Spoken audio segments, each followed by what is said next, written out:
হচ্ছে এখন আমি আপনাদেরকে ওয়েব ডিজাইনের জন্য যে সেটিংসটি সেটি আপনাদের দেখাবো। খেয়াল করুন, এখান থেকে সেটিংস থেকে প্রিফারেন্সেস,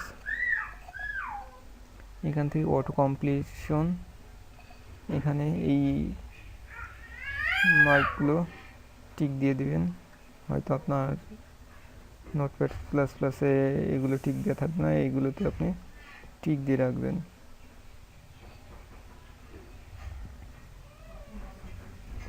ট্যাব সেটিং আপনি ডিফল্ট রাখতে পারেন।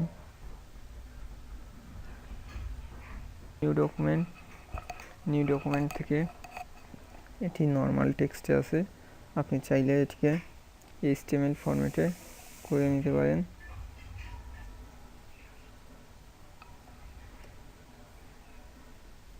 HTML করতে পারেন, তাহলে যখন আপনি নতুন কোনো ফাইল ক্রিয়েট করবেন তখন সেটি HTML ফরম্যাটে হয়ে যাবে।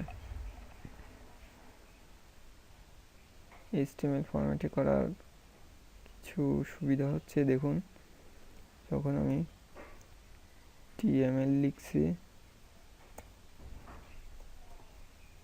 তখন আমাদেরকে নিচে শো করিয়ে দিচ্ছে HTML। যখন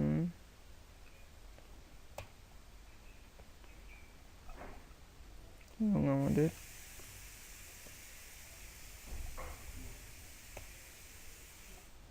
ট্যাগগুলো একটি ব্লু কালারের, আমাদের ট্যাগগুলো একটি ব্লু কালার হয়ে আসছে, যাতে আমাদের বুঝতে সুবিধা হবে।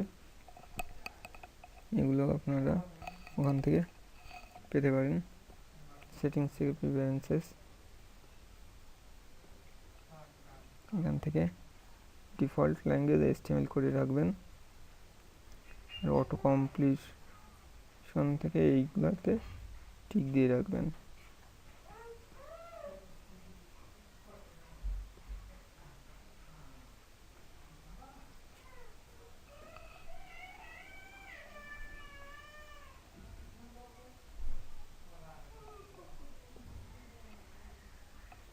এখন যদি আমরা এখানে একটি ডিপ ট্যাগ লিখি, তাহলে